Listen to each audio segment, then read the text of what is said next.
நான் எந்த எழுத்துக்கும் நான் பணம் வாங்கியது இல்லை. காரணம், நான் எழுதிய எழுத்துக்கள் எல்லாம் இந்த சமூகத்தில் இருந்து திருடப்பட்டவை, எடுத்துக்கொள்ளப்பட்டவை.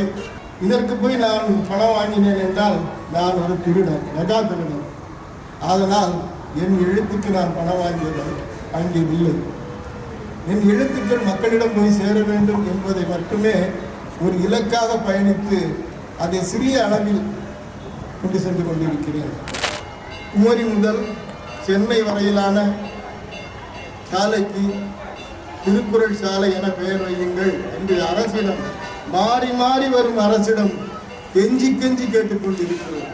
இது எந்த ஆதாயம் எங்களுக்கு எதுவும் இல்லை, எங்களுக்கும் புரியவில்லை. இதனுடைய ஏன் இதுக்கு தயங்குறாங்கன்னு எங்களுக்கு புரியவில்லை.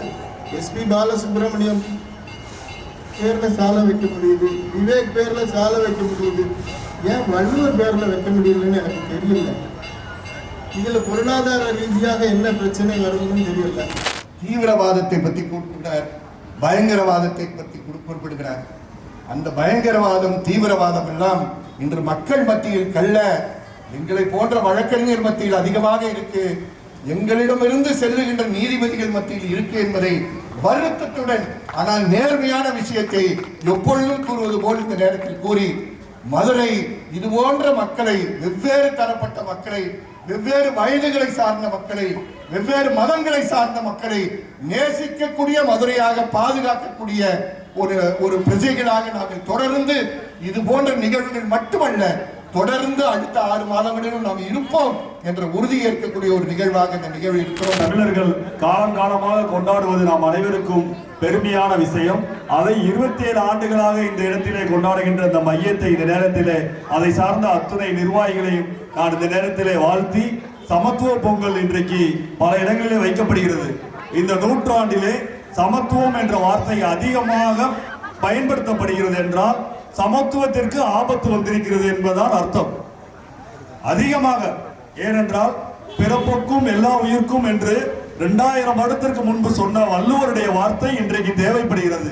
அதை வார்த்தையாக இல்லாமல் வாழ்க்கையாக கடைபிடிப்பவர்கள் தான் இந்த நிகழ்ச்சியை நடத்தி கொண்டிருக்கிறார்கள்.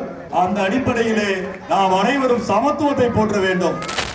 நிறைய சார் திருமலை சார் வள்ளுவர் சாலை அப்படின்னு சொன்னாங்க.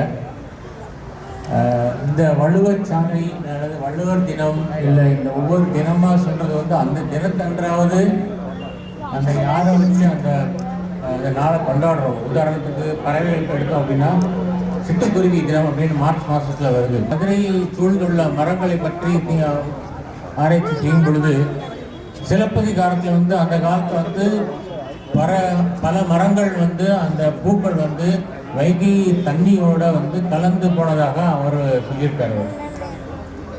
இப்போ கரை அந்த காலத்தில் தெப்பம் இருக்கும், பன்முகம் கொண்ட படகுகள் இருக்கும். எதுக்கு அப்படின்னா அந்த படகுத்துறையில் வைகை அந்த கரையிலேருந்து இந்த கரை சேரத்துக்கு.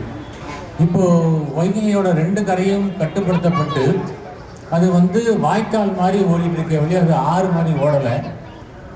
அந்த ஆற்றுல அவ்வளோ மரங்கள் இருக்குதா அவர் சொல்கிறாரு. அதனால ஆற்றங்கரையை கண்ணகி ஆற்றங்கரைன்னு வைக்கலாம், இல்லை செலம்பு ஆற்றங்கரையை வைக்கலாம். சமத்துவ கான்செப்ட், அந்த சமத்துவத்தை தான் புரட்சியாளர் அம்பேத்கர் தலைமையில் நம்ம அரசியலமைப்பு சட்டம், இந்திய அரசியலமைப்பு சட்டத்தை எழுதியதில் அந்த கான்செப்ட் ஆஃப் ஈக்குவாலிட்டி இருக்கு பார்த்தீங்களா, சமத்துவத்தை முகவுரையில் கொண்டு வந்தாங்க. முகவுரையில் கொண்டு வந்து அது பேசிக் ஸ்ட்ரக்சர். எனக்கு முன்னே பேசிய மரியாதைக்குரிய மூத்த வழக்கறிஞர் வெற்றிஜீவன் அவர்கள் இன்றைக்கு நாடு எப்படி இருக்கிறது, நீதிமன்றங்கள் எப்படி இருக்கிறது என்று மிக அழகாக சுட்டிக்காட்டினார். சிறிய கூட்டத்தினரே இருந்தாலும் பெரிய செய்தியை சொல்லிருப்பது எப்பொழுதுமே அப்படி ஒரு நிகழ்வாக தான் இதை பார்க்குறேன். நான் இங்கே விருது பெற்ற, சான்றிதழ் பெற்ற மாணவர்கள் எல்லோருமே தங்களுக்கு பின்னால் ஒளியை சேர்த்திருக்கிறார்கள். தான் பிறந்த சாதியின் பெயரை சேர்த்து கொண்டு பெருமையடைந்து கொண்டிருக்கின்ற ஒரு சமூகத்திற்கு முன்னால் ஒளியை சேர்த்து கொண்டிருக்கிறார்கள். அவர்கள் வெறும் ஒளியை சேர்த்துக் கொள்ளவில்லை, ஒளிமயமான எதிர்காலம் எப்படி இருக்கிறது என்பதை நமக்கு கற்றுத்தந்திருக்கிறார்கள் என்றுதான் நான் பார்க்கிறேன். அதே நேரத்தில் இங்கே பொங்கல் வைக்கும் பொழுது ஒரு சகோதரர், என் அன்பு சகோதரர் சங்கராந்தி பொங்கல் என்றார். அது என்ன சங்கராந்தி பொங்கல் என்பது எனக்கு தெரியவில்லை. இது தமிழர் திருநாள், உழவர் திருநாள். அதுதான் இங்கே நாம் மீண்டும் மீண்டும் நாம் அதை சொல்லிக்கொண்டு இருக்க வேண்டிய கட்டாயத்தில் இருக்கிறோம். அப்படி தமிழர் ஆய்வு மையம் நடத்துகிறது சங்கராந்தியாக இருக்க முடியாது. அதனால் நீங்கள் அடுத்த தடவை சங்கராந்தின்ற வார்த்தையை நீங்கள் தவிர்த்துக்கிறணும். இது சமத்துவ பொங்கல், தமிழர் திருநாள், உழவர் திருநாள். அதை நம்ம அழுத்தமாக ஆணித்தரமாக சொல்ல வேண்டியது இருக்குது. அரசின் காதுகளுக்கு எப்படி சொன்னால் கேட்குமோ அப்படி சொல்ல வேண்டிய பொறுப்பும் இருக்கிறது, கடமையும் இருக்கிறது. அதை வெறும் செய்தியாக போடாமல் மூத்த வழக்கறிஞர்கள் இருக்கிறார்கள், அடிஷனல் அட்வொகேட் ஜெனரல் இருக்கிறார், கூடுதல். அதனால் நீதிமன்றத்தில் ஒரு வழக்காகவே போடலாம். இது குரல் வெளிச்சாலை வைங்கன்னு இல்லாத இடத்துல தீபயத்துன்னு கேட்குறான். இருக்க வேண்டிய உரிமையை கேட்கறதுக்கு நமக்கு என்ன இருக்குது? ஏற்றாத இடத்தில் நடக்காததை ஒன்றை செய்யும் பொழுது சாத்தியமானதை ஒன்றை கேட்பதற்கு முடியும் நினைக்கிறேன். சகோதரர் என்று இருக்காங்க, போயிட்டாங்களா?